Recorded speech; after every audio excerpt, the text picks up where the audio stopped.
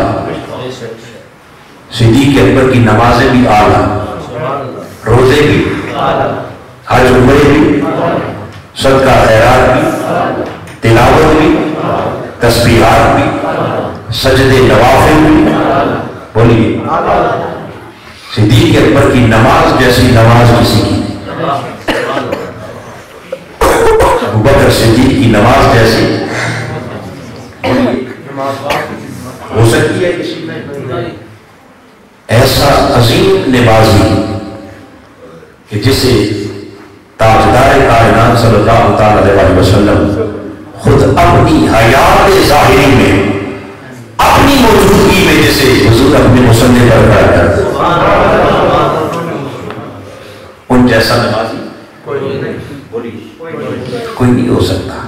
تو صدیق کی نمازیں بھی بے مثل، سجدے بھی، عبادات بھی،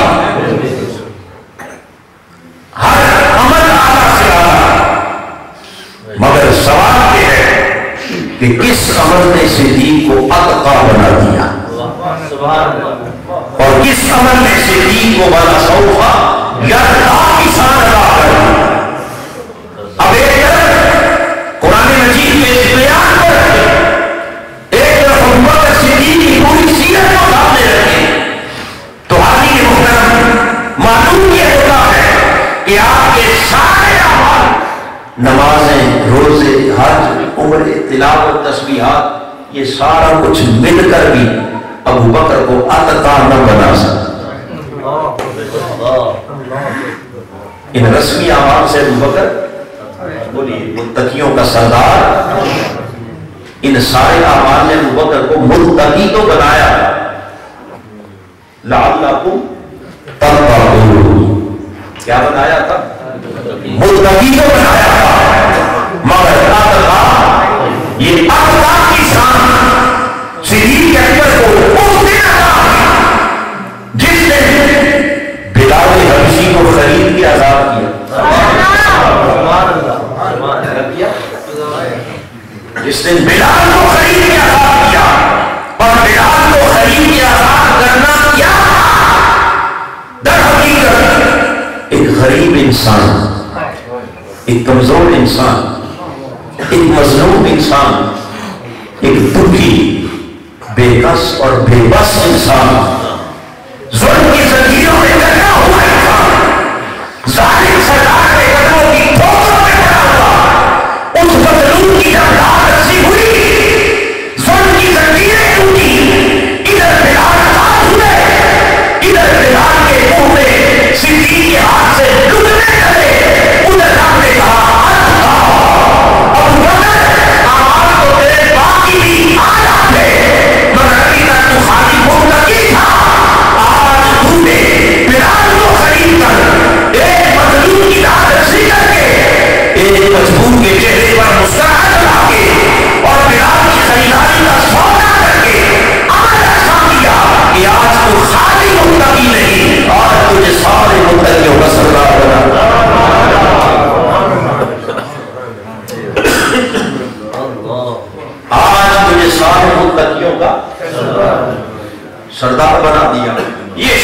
اتقا، یہ شان ہے اتقا کی سمجھ کا نتیجہ.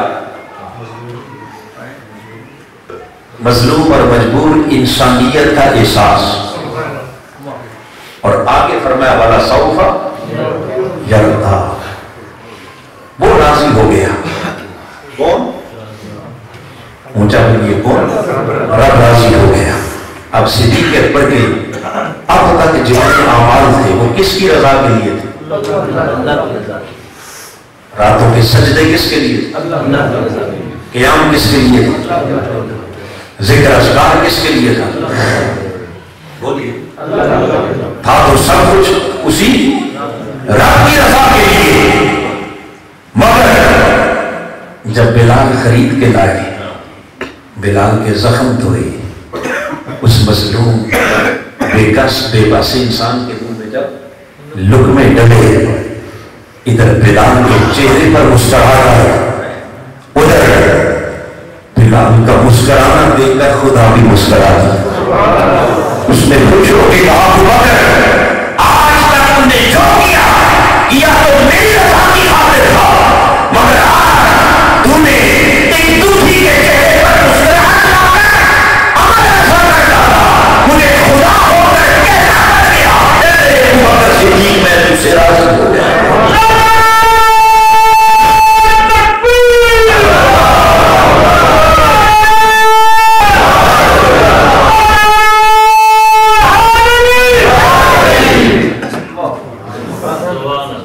مصطفیٰ کا ہم سفر ابو بکر، مصطفیٰ کا ہم سفر ابو بکر، مصطفیٰ کا ہم سفر ابو بکر، گلی گلی نگر نگر ابو بکر. ابو بکر میں تم سے کیا ہو گیا؟ راضی ہو گیا. آخری محترم پتہ یہ چلا کہ کمال تقویٰ بھی ملا تو وہ بھی مظلوم انسانیت کی خدمت سے ملا، اور کمال رضائے الہی بھی ملا تو وہ بھی ایک دکھی اور مظلوم انسان کی خدمت اور داد رسی سے ملا. اب حاضرین محترم، یہ تو خود قرآن نے گواہی دے دی کہ کمال تقویٰ کہاں سے ملتا ہے اور اللہ کی رضا کی صدر کہاں سے ملتی ہے. اب ایک طرف قرآن کا پیغام اور ایک طرف آئیے جس معاشرے میں ہم رہ رہے ہیں، جس دور سے ہم گزر رہے ہیں، ایک لمحے کے لیے مجھے سوچ کے بتائیے کہ کیا اپنے معاشرے کے غریب کی خدمت، مظلوم کی داد رسی اور مجبور کی مجبوری کے لیے کوئی قدم اٹھانا، غریب کے حق کی بات کرنا، مظلوم کے حق کی بات کرنا، مظلوم کے حق کی بات کرنا، یتیم کے حق کی بات کرنا، بیوہ کے حق کی بات کرنا، انسانی حقوق کی جدوجہد کرنا، مجھے سوچ کے بتائیے کیا ہم اپنے عقیدے میں اس عمل کو بھی تقویٰ سمجھتے ہیں؟ ہمارے معاشرے میں کیا انسانی حقوق کی جدوجہد کو بھی کبھی کسی نے تقویٰ جانا؟ جی اس کو بھی پرہیزگاری سمجھتے ہیں؟ نہیں، ہم سمجھتے ہیں کہ تو دنیا داری. بولیے، یہ تو دنیاوی امور ہے. آپ نے کسی کو ہیلپ آؤٹ کر دیا، کسی کی داد رسی کر دی، کسی غریب کے ساتھ دو قدم چل پڑے. ہمارے یہاں تو تقویٰ کا معیار کچھ اور ہے. تقویٰ کا معیار کیا ہے؟ کچھ اور ہے. ہمارا سارا تقویٰ، ساری پرہیزگاری، مجھے اپنے ایمان سے بتائیے کہ ہم جب اس کو جج کرتے ہیں، تقویٰ اور پرہیزگاری کا اس کا جائزہ لیتے ہیں، تو سب سے پہلے اس تقویٰ اور پرہیزگاری کو جج کرنے کے لیے ہم ظاہر شخصیت کو دیکھتے ہیں. کیا دیکھتے ہیں؟ اونچا کوئی ایسا ہے کہ کوئی پوچھے نا کہ آپ کی نظر میں سب سے زیادہ نیک آدمی پرہیزگار کون ہے، تو آپ سارے کے چہروں کی طرف دیکھ کر پہلے کیا اس کے ظاہری، اس کی وضاحت، اس کی ڈیل ڈول، اس کا لباس، اس کی ظاہری شخصیت کو دیکھیں گے. کہ ہماری نگاہ میں بڑا متقی جس کے چہرے پر داڑھی ہے، جس کے سر پر امامہ ہے، پگڑی ہے، جس کے ہاتھ میں تسبیح ہے، جس میں بڑا جبہ پہنا ہوا ہے،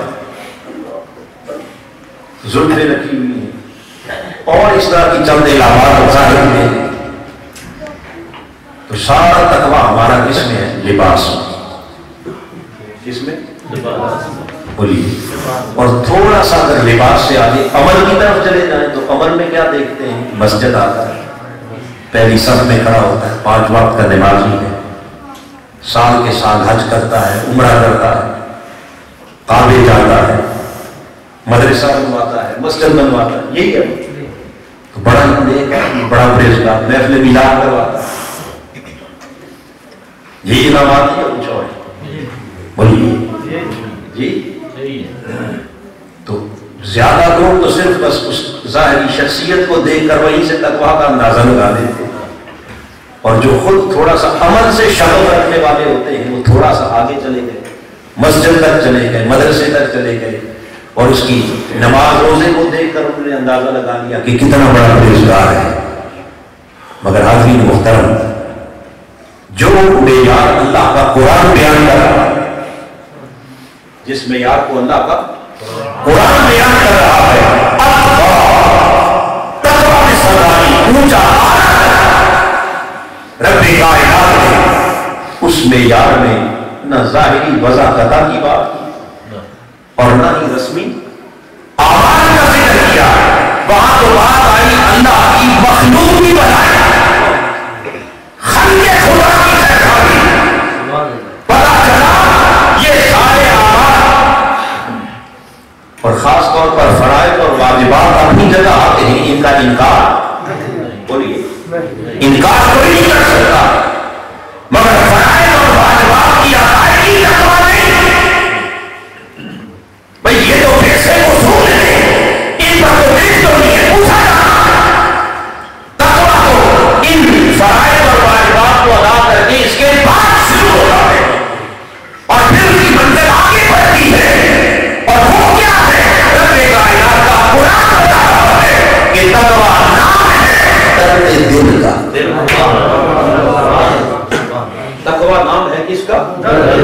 بولیے جس کے سینے میں دل درد مند ہے اور جس دل میں انسانیت کا احساس ہے، سمجھ لیں اس دل میں نور تقویٰ ہے، اور جو دل انسانی احساس سے عاری ہے، جس کے سینے میں موجود دل انسانیت کے لیے تڑپتا نہیں، وہ سارے اعمال بھی کر دے، اسے تقویٰ کا نور نصیب نہیں ہو سکتا۔ اب یہ ذرا میری نہیں، آئیے مدینے کے تاجدار سے پوچھو یا رسول اللہ حقیقت تقویٰ کیا ہے؟ تو میرے آقا نے 3 بار اپنے سینے کی طرف یوں اشارہ کر کے فرمایا التقویٰ ہاہنا، التقویٰ ہاہنا، تو تمہارے دلوں کو دیکھتا۔ صحیح مسلم کو اٹھا دے، ان اللہ لا ينظر الى صورکم، رب تمہاری شکلوں اور صورتوں کو نہیں دیکھتا، تمہارے لباس کو وضاحت کو نہیں دیکھتا، کسے دیکھتا ہے؟ ولکن ينظر الى قلوبکم، وہ تمہارے دلوں کو دیکھتا ہے، ونیاتکم، اور دلوں کے اندر چھپی ہوئی نیتوں کو دیکھتا ہے۔ یہ دل نہ بدلا، اس من کا حال نہ بدلا، اندر کی کیفیت نہ بدلی، یہ دل پتھر سے بھی سخت رہا، یہ دل ظالم رہا، تو پھر آگے محترم ظاہری لاکھ کام کر لیں، اگر اس دل میں انسانیت کا درد نہیں تو یاد رکھ لیں کہ نور تقویٰ نصیب نہیں ہو سکتا۔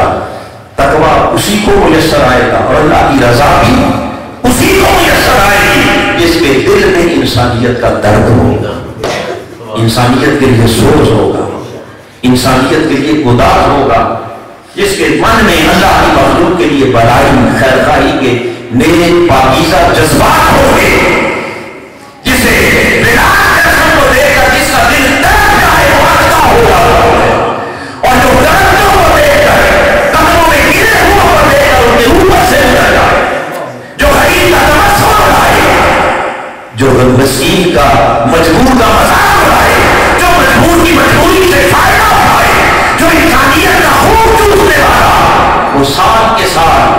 حج عمرے کرے، وہ اپنا وضاقتہ لباس، دنیا اسے بے شک شیخ والے پیر مانے، دنیا اسے متقی مانے، پرہیزگار مانے، اگر اس کے دل میں انسانیت کا درد نہیں تو خالق کائنات کا قرآن کہہ رہا ہے کہ وہ صاحب تقویٰ،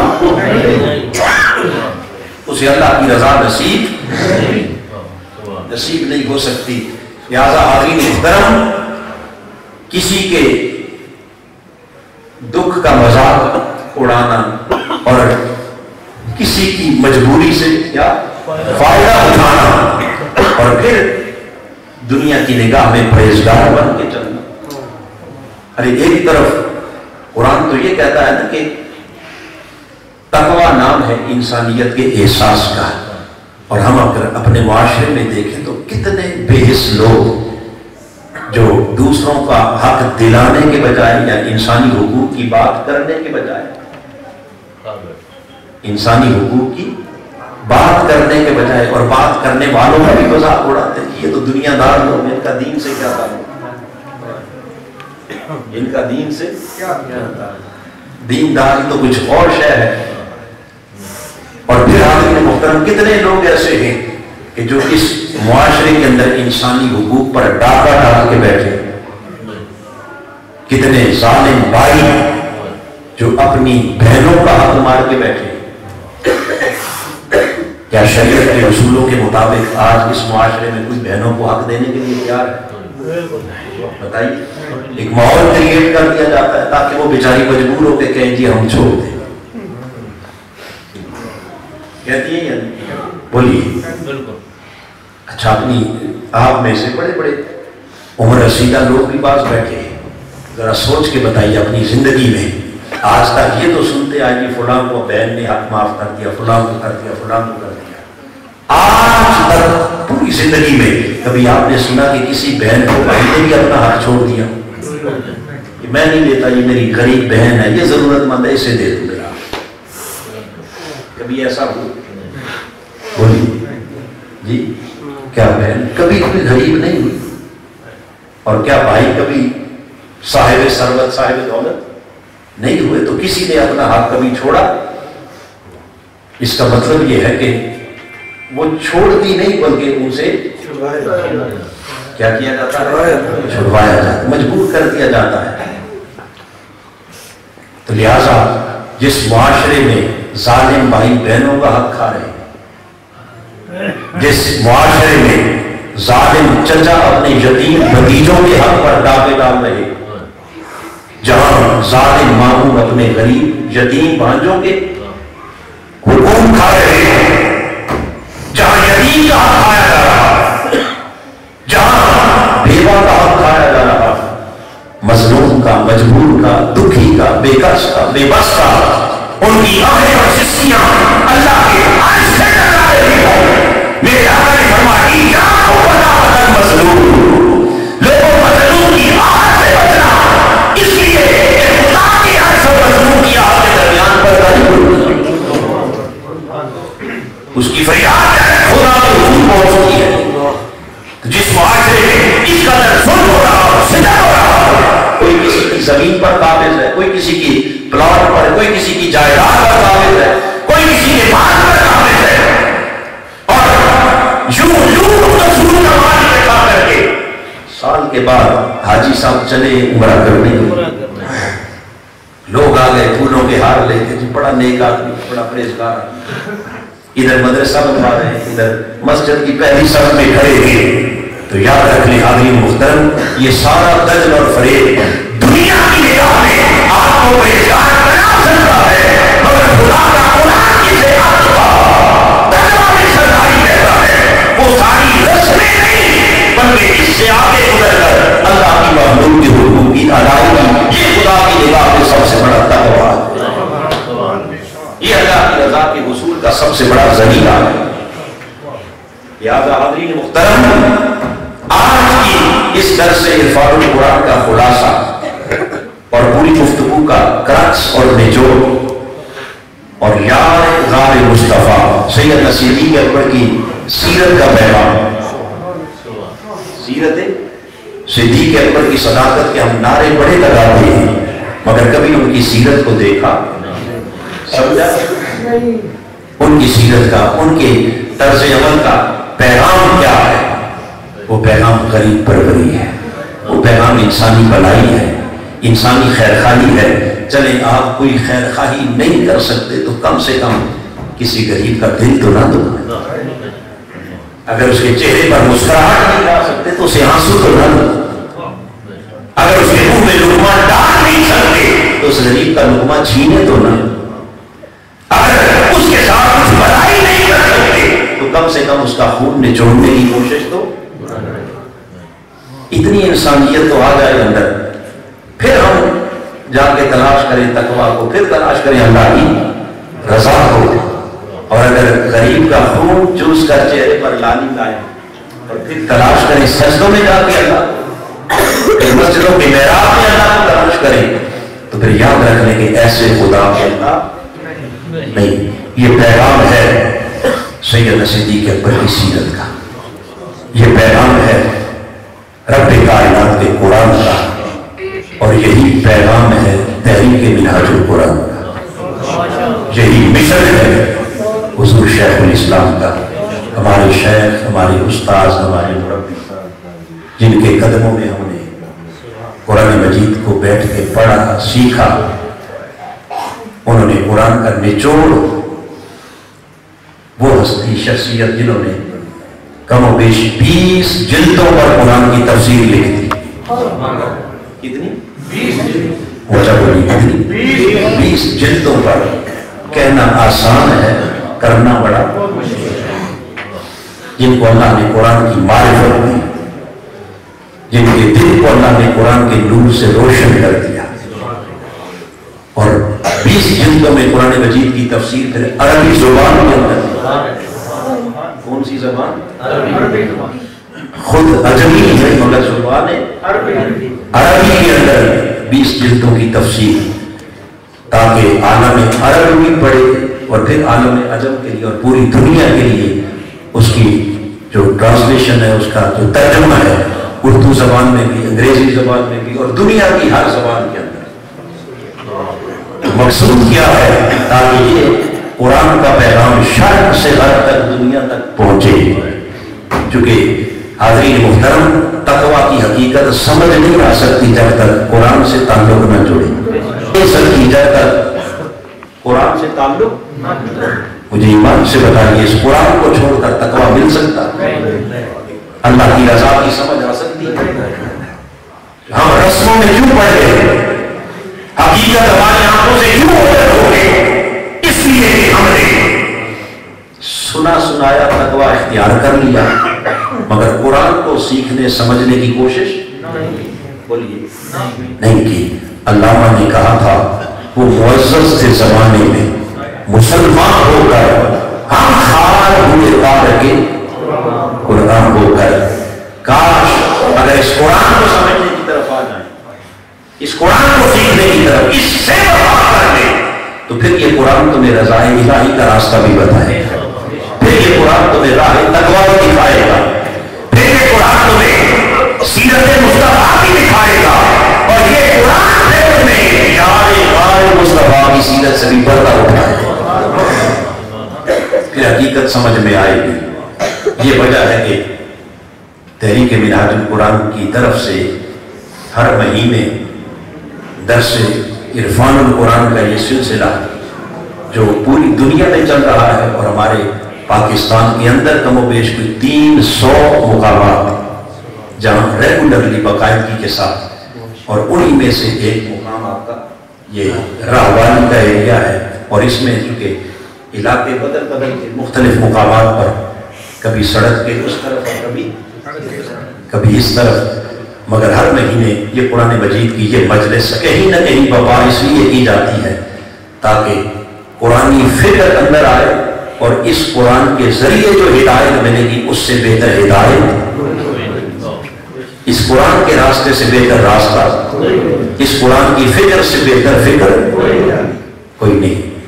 قرآن سے جب سے دور ہوئے ہم رسموں کے پجاری ہو گئے، ہماری نمازیں بھی رسمی رہ گئی، ہمارے اعمال بھی رسمی، ہمارا تقویٰ بھی، ہماری پرہیزگاری بھی کیا رسومات کا شکار. علامہ نے کہا تھا رہ گئی رسم اذان، روح بیداری نہ رہی، فلسفہ رہ گیا تلقین غزالی.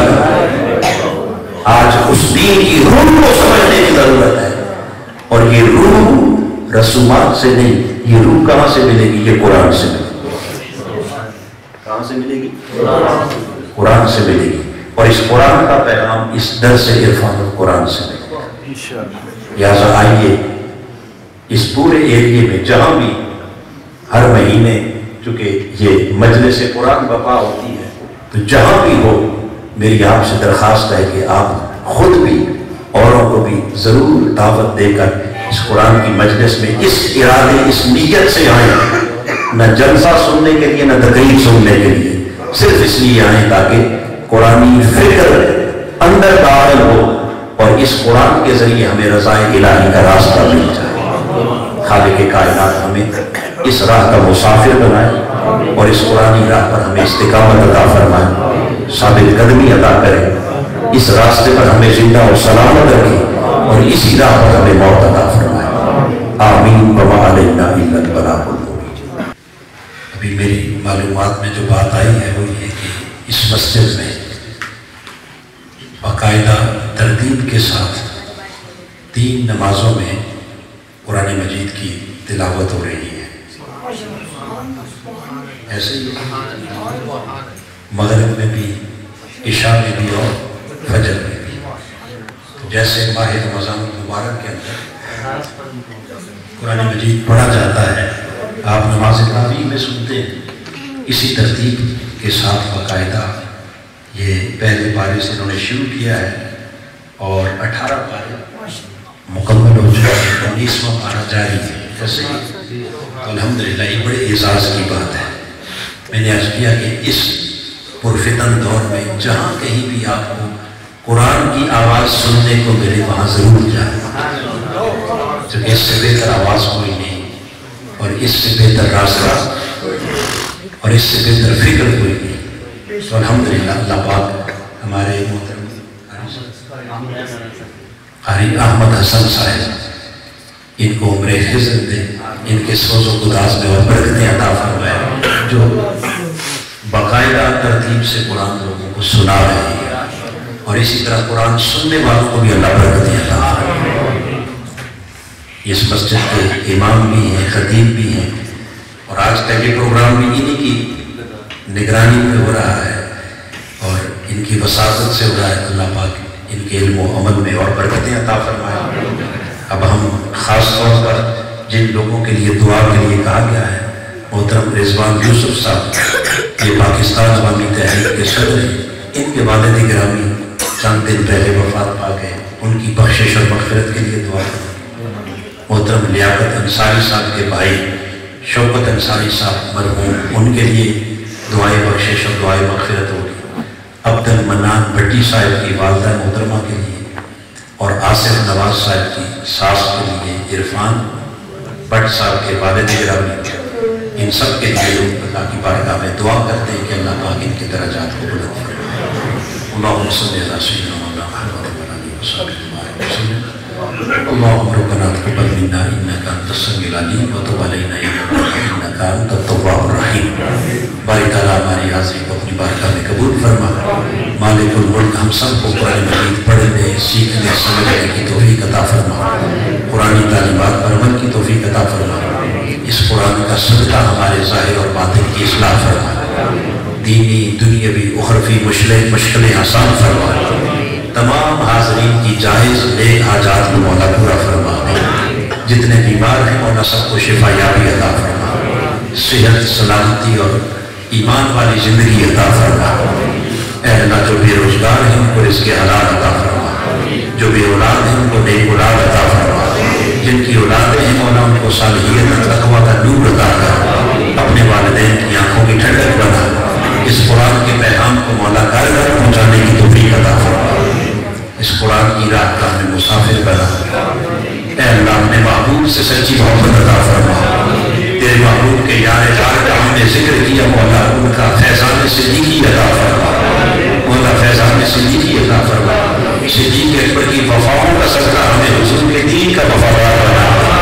صدیق اکبر کی قربانیوں کا صدقہ بنا ہمیں آقا کے دین کے لیے قربانی دینے والا بنا اور اپنے محبوب کے یار ہاتھ کا صدقہ ہمیں مصطفیٰ کی قربت میں جگہ ہوا اس دنیا میں بھی اور آخرت میں بھی قبر میں بھی اور قیامت میں بھی آقا کے قدموں میں جگہ عطا فرما الہی اس مجلس کا اہتمام کرنے والے اس کا انتظام و انصراف ان سب کے رزق میں برکتیں عطا فرما گھروں میں خیر عطا فرما اس محلے پر اپنا کرم فرما اس بستی پر اور اس مجلس کے سب حاضرین پہ اپنا کرم فرما حسبنا اللہ و نعم الوکیل نعم المولا و نعم النصیر وصلی اللہ تعالی علی خیر خلقہ محمد و آلہ و صحبہ اجمعین برحمتک یا